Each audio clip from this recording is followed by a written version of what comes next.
Everyone knew he was the devil. He's been the devil for 30 years. He's been covered and protected by not only Clive Davis, but Lucian Grange. He was selected to be the demon that he is, to keep the culture in line so the industry could continue to keep it for all of its precious jewels. We have too many lost. The list of lost is ridiculous, and everyone knows Diddy was selected for this job. There's an arrest coming. There's actually 2 arrests that are already made. There's a 3rd one coming. I don't know why people are sitting on this. I'm ready. I see that some people are not. I've been ready.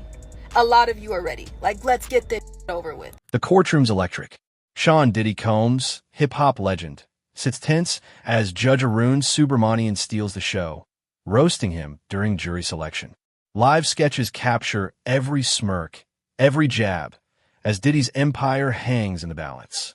This isn't just a trial. It's a spectacle exposing Hollywood's darkest secrets. Stick around as we break down the judge's savage moments, Diddy's nervous slip-ups, and the bombshell allegations rocking the industry. Let's set the scene. May 5th, 2025, Manhattan Federal Court. Diddy's facing a 5-count indictment. Sex trafficking, racketeering conspiracy, transportation for prostitution, and forced labor. Prosecutors say he ran a criminal enterprise for decades, coercing women into drug-fueled freak-off orgies, using violence and bribes to silence victims. If convicted, Diddy's looking at life behind bars. He's pleaded not guilty, claiming every encounter was consensual, but the pressure's on. And Judge Subramanian? He's not here to play nice. Jury selection's where all kicks off, and it's a circus. The judge is questioning dozens of New Yorkers, weeding out bias in a case that's been all over the news. Diddy's team, led by attorneys Mark Agnifilo and Tenny Garagos, is scrambling to keep jurors who won't judge their client's flashy lifestyle. Prosecutors, meanwhile, want to panel that'll by their narrative. Diddy is a predator, not a playboy. But it's Subramanian who's running the room, and he's got a sharp tongue that's got everyone buzzing. Early in the hearing, Diddy's already rattled. He's in a white shirt, black sweater, gray pants, no prison jumpsuit, thanks to a court order. Sporting a salt and pepper goatee and dark glasses, he hugs his lawyers, trying to look composed. But then he pipes up, asking for a bathroom break. "I'm sorry, Your Honor. I'm a little nervous today," he says, voice shaky. The courtroom pauses. Subramanian, cool as ice, grants the break, but not without a quip. "We'll keep the court moving, Mr. Combs. No need to slow us down." The jab lands like a jab in a boxing ring, subtle but stinging. Diddy nods, but you can see him shrink a bit. X lights up with sketches of the moment, captioned, "Judge checks Diddy's nerves." Subramanian's no stranger to high-stakes cases. Nominated by Biden in 2022, confirmed in 2023, he clerked for Ruth Bader Ginsburg and knows how to command a room. At 45, he's young for a federal judge, with a rep for being fair but firm. In pre-trial hearings, he greenlit the Cassie video and shut down Diddy's pleas to delay the trial. He's also ruled that psychologist Dawn Hughes can testify about victim coping strategies, but banned her from mentioning coercive control to avoid swaying the jury. This guy's not messing around, and he's got Diddy's number. Back to the hearing. Jurors are brought in one by one for voir dire, a process to sniff out conflicts. The judge's questions are surgical. Have you seen the Cassie video? Heard baby oil jokes tied to Diddy's home searches? Got beef with cops or hip-hop? One juror, a 30-something cashier, admits to liking a comedian's baby oil gag on social media. Subramanian leans in. "You thought that was funny, huh? Can you put that aside and judge this case on evidence alone?" The juror nods, swearing impartiality. The judge lets them stay but adds, "Good. We're not here for stand-up." The room chuckles, and Diddy's team winces. Another point for Subramanian. Then comes a woman who works at HBO. Diddy's lawyers pounce, pointing out HBO released a documentary called The Fall of Diddy.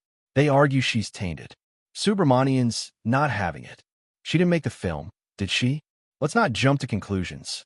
He keeps her in the pool, but later, after prosecutors agree, she's cut. The judge's tone drips with sarcasm. Guess we'll save HBO for movie night. It's a masterclass in shade, and court sketches captured Diddy's stone-faced reaction. On X, users are eating it up, posting, Judge Subramanian's roasting game is fired. The juror parade continues. A man in his 40s, a transit worker, says he's had run-ins with cops, stop and frisk, even an assault charge years ago. Prosecutors worry he'll hate law enforcement. Diddy's team counters. He's grown, works with cops now. Subramanian grills him. You telling me you can listen to police testimony without rolling your eyes? The guy swears he's good. The judge lets him through but tosses in, no grudges in my courtroom. Understood? It's another zinger, and Diddy's lawyers whisper furiously. The judge is setting the tone. Nobody's getting a free pass. One moment really steals the show. A juror, a 55-year-old teacher, says she saw the Cassie video and calls it shocking. Diddy's lawyer, Agnifilo, objects, saying she's biased. Subramanian shuts him down. This case isn't a secret, counsel. It's on every screen from here to Harlem. You want a jury that's been living under a rock. The courtroom erupts in stifled laughs. Diddy stares at the floor. Agnifilo tries to recover, but the judge is already onto the next juror. X explodes with clips of the exchange, trending with hashtag #JudgeRoastDiddy.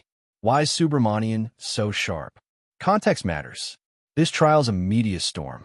Nearly every juror's seen the Cassie video or read headlines. One woman was dismissed after saying Diddy's wealth could buy his way out of jail. Another got the boot for watching the Fall of Diddy documentary. The judge knows he's got to keep things tight to avoid a mistrial. His quips aren't just for laughs. They're a flex, showing he's in control. Plus, Diddy's a cultural giant. Subramanian's making sure the mogul doesn't intimidate the process. Let's talk Diddy's defense. Agnifilo's pushing this swinger angle, arguing Diddy's lifestyle, multiple partners, sex workers, was consensual and common in his world. They're fighting to exclude the Cassie video, claiming CNN altered it. They've even got a psychiatrist, Dr. Elion, lined up to testify about Diddy's drug use and possible blackouts, maybe to paint him as a flawed but not criminal figure. But Subramanian's rulings aren't making it easy. He's allowed the video, limited expert testimony, and now he's clowning Diddy in front of potential jurors. It's a rough start. The prosecution's not slacking either. Led by Assistant U.S. Attorney Maureen Comey, they're building a case around 4 victims, with Cassie as the star witness. They've got evidence, videos, texts, maybe even hotel staff who took bribes. One hiccup: a third victim's lawyer is hard to reach, and prosecutors aren't sure she'll show. Subramanian's unimpressed, telling Comey to get it together before opening statements on May 12th. His no-nonsense vibe cuts both ways, keeping everyone on their toes. What's the bigger picture? This trial isn't just about Diddy. It's about Hollywood's underbelly. The juror questionnaire listed over 100 names. Kanye West, Michael B., Jordan, Mike Myers, Kid Cudi, even Jennifer Lopez. None are charged, but their presence hints at Diddy's reach. His white parties were elite playgrounds, packed with stars and moguls. If victims name drop, careers could tank. The judge's humor might be lightening the mood, but the stakes are sky high. A single leak could spark a firestorm on X, where users are already speculating about who's next. Subramanian's roasting also has a purpose: humanizing the court. Jurors are nervous, Diddy's a celebrity, and the charges are grim. A little levity keeps the room from suffocating.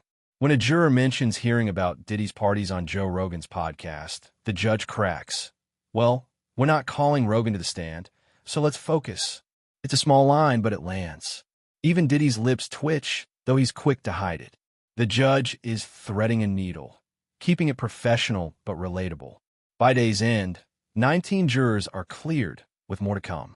They're a mix: teachers, scientists, a pilot, ages 30 to 75 from Manhattan to the Bronx. Subramanian's goal is 45. Then lawyers will use peremptory strikes to finalize the 12 plus 6 alternates. The process is slow: 32 questioned, 13 dismissed for bias or conflicts. One juror got cut for saying her cop husband generally doesn't like Diddy. Another was axed for reviewing a press release tied to Al B. Sure's memoir, which slams Combs. The judge is keeping it tight, and his bards are keeping it lively. Let's zoom out. Diddy's not just fighting for freedom. He's fighting to save his legacy. Bad Boy Records shaped hip-hop. Biggie, Faith Evans 112. His Ciroc deals and TV empire made him a billionaire.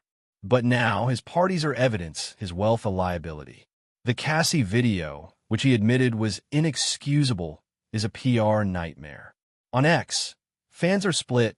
Some call him a monster, others say he's framed. Subramanian's quips, like "no stand-up" or "save HBO for movie night," are going viral, turning the trial into a cultural moment. What's Hollywood thinking? The industry's on edge. Diddy's fall echoes Weinstein and Epstein, powerful men undone by secrets. If names drop, the ripple effect could hit studios, labels, even politicians. Mark Wahlberg's rumored warnings to A-listers, "Don't testify," linger in the air. Subramanian's not just clowning Diddy. He's signaling that no one's above the law. His courtroom's a stage, and he's the director, keeping the spotlight on justice. Picture this. Friday, May 9th. Lawyers are making final strikes, locking in the jury. Subramanian's watching, ready to drop another one-liner. Diddy's staring at the juror box, knowing these 18 strangers hold his fate. On Monday, opening statements will hit like a sledgehammer. Prosecutors with victim testimonies, defense with consent claims. The Cassie video will play, and the room will freeze.